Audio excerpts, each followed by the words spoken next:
So guys, आज हम जिस मूवी को देखने वाले हैं वो है on a wing and a prayer,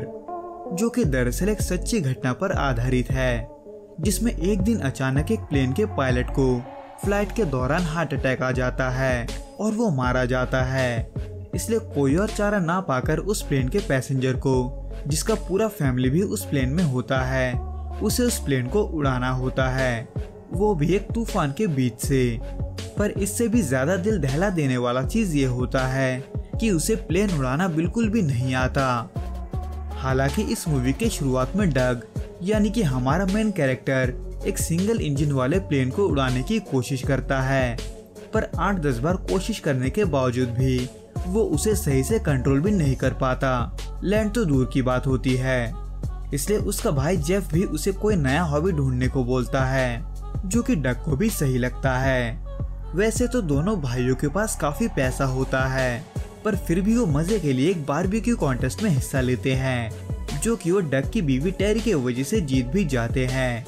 in short, इन सब का लाइफ काफी अच्छा चल रहा होता है, पर तभी उसी रात डग को एक फोन आता है, ये खबर देने के लिए कि उसका भाई जेफ अब इस दुनिया में नहीं रहा। और अब जब वो अपने भाई के बहुत ही करीब होता है, तो वो ऐसे में इस खबर को उतना अच्छे से हैंडल नहीं कर पाता, जिसके वजह से वो उसके फ्यूनरल में भी कुछ नहीं बोलता और उसके अगले दिन ही घर के लिए निकल जाता है, एक प्राइवेट प्लेन में, जहाँ टेरी डग का मूड अच्छा करने के लिए उस प्लेन के पायलट जो से उसको फ्रंट सीट में बुलाने के लिए रिक्वेस्ट करती है। इसलिए जो डग को अपने को पायलट सीट में बिठाने के लिए इनवाइट करता है और डग खुशी खुशी को पायलट सीट पर चला जाता है, जहां डग यूं ही टाइम पास करने के लिए जो से प्लेन के बारे में बातें करता है। इसलिए जो भी बातों बातों में डग को एयर ट्रैफिक कंट्रोल से बात करने का तरीका बताता है, और ऐसे ही देखते देखते प्लेन टेक ऑफ हो जाता है,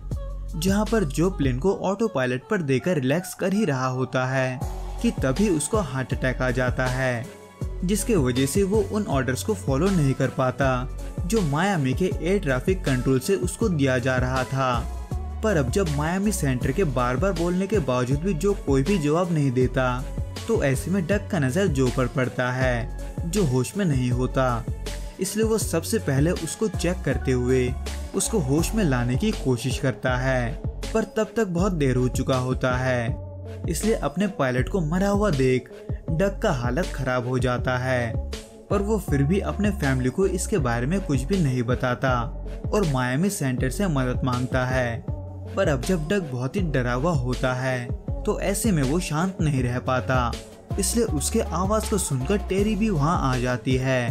जो डग के तरह ही जो को मरा हुआ देखकर घबरा जाती है। पर फिर भी वो हिम्मत करके जो को पायलट सीट से निकालने की कोशिश करती है। हालांकि इस दौरान जो का बॉडी टेरी के हाथों से छूट जाता है और वो सीधे योक में गिर जाता है, यानी कि प्लेन के स्टीयरिंग व्हील में, जिसके वजह से उसका प्लेन बहुत ही तेजी से नीचे जाने लगता है। पर जैसे तैसे वो जो को उठाते हुए प्लेन को सीधा चलाने में कामयाब रहते हैं, जिसके बाद वो एक बार फिर मायामी सेंटर से मदद मांगता है, जहां इस केस को लेकर चारों तरफ अफरा तफरी मचा होता है, क्योंकि अब जब डग को बिल्कुल भी प्लेन उड़ाना नहीं आता था, तो ऐसे में उसके प्लेन का क्रैश होना पक्का होता है। इसलिए कोई भी जल्दी से उस सिचुएशन को अपने हाथ में नहीं लेता, सिवाय लीसा के, जो डग को सबसे पहले प्लेन का ऑटो पायलट ऑफ करने को बोलती है, क्योंकि उनका प्लेन बहुत ही तेजी से ऊपर जा रहा था, जिसको करते ही वो प्लेन को 17,000 से 12,000 मीटर पर लाने को बोलती है, जो कि डग के लिए आसान तो नहीं होता, पर वो लीसा के इंस्ट्रक्शंस को काफी अच्छे से फॉलो करता है, जो कि डग को हर एक स्टेप बताती है। हालांकि इन सब के बावजूद भी डग का सिचुएशन उतना अच्छा नहीं होता, क्योंकि उसने जो प्लेन पहले उड़ाया था उसमें और इसमें जमीन आसमान का फर्क था। इन शॉर्ट, इस प्लेन में यानी कि किंग एयर में 2 इंजन और कई सारे कंट्रोल्स थे। इसलिए मायामी सेंटर वाले उस इंस्ट्रक्टर को जल्दी से बुलाते हैं, जिसको किंग एयर उड़ाने का एक्सपीरियंस हो। पर डैन, जो कि वही काम कर रहा होता है, उसे लगता है कि उन्हें उससे भी कोई एक्सपीरियंस इंस्ट्रक्टर चाहिए। इसलिए वो अपने दोस्त कारी को फोन करता है और उसको इस सिचुएशन के बारे में बताता है।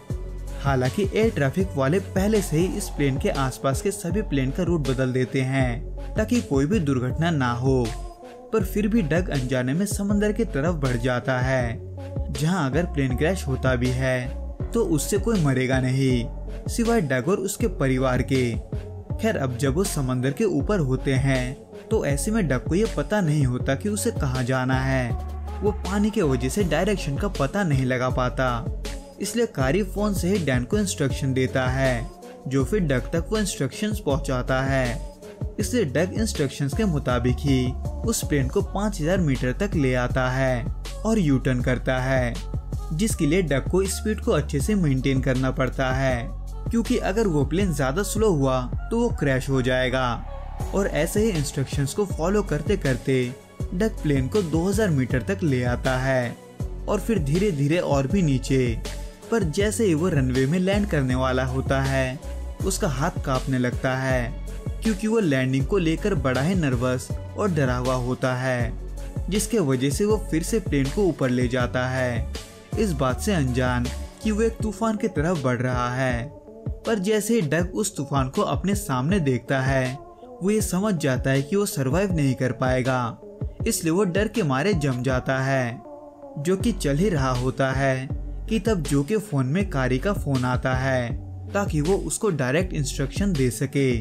जिसको करते हुए वो डग को चुपचाप वैसे ही बैठे रहने को बोलता है ताकि प्लेन बिना अपना बैलेंस गवाए उस तूफान के बीच से गुजर सके। पर इसमें एक ट्विस्ट ये होता है कि डग को इस इंस्ट्रक्शंस के मुताबिक यू टर्न भी लेना होता है ताकि वो फिर से रनवे की तरफ जा सके। इसलिए डग ना चाहते हुए भी हिम्मत करके वो टर्न लेता है और जब वो उस तूफान को पार कर लेता है वो एक बार फिर से लैंडिंग के लिए जाता है, पर एक बार फिर से वो हिचकिचाने लगता है। इसलिए वो उन आखिरी पलों में कारी के इंस्ट्रक्शंस को सुनते हुए गॉड से उसके फैमिली को बचाने के लिए प्रे करता है और इंजन को हवा में ही बंद करते हुए स्टीयरिंग को छोड़ देता है, जो कि वो कारी के कहने पर ही करता है। और देखते ही देखते सभी मुश्किलों के बावजूद भी वो प्लेन लैंड हो जाता है, जिसके होते ही डग चैन की सांस लेता है और उस पल के अलावा अपने भाई को याद करते हुए रोने लगता है और आखिरकार अपने फैमिली को गले लगाते हुए गॉड से उस लाइफ के लिए शुक्रिया बोलता है।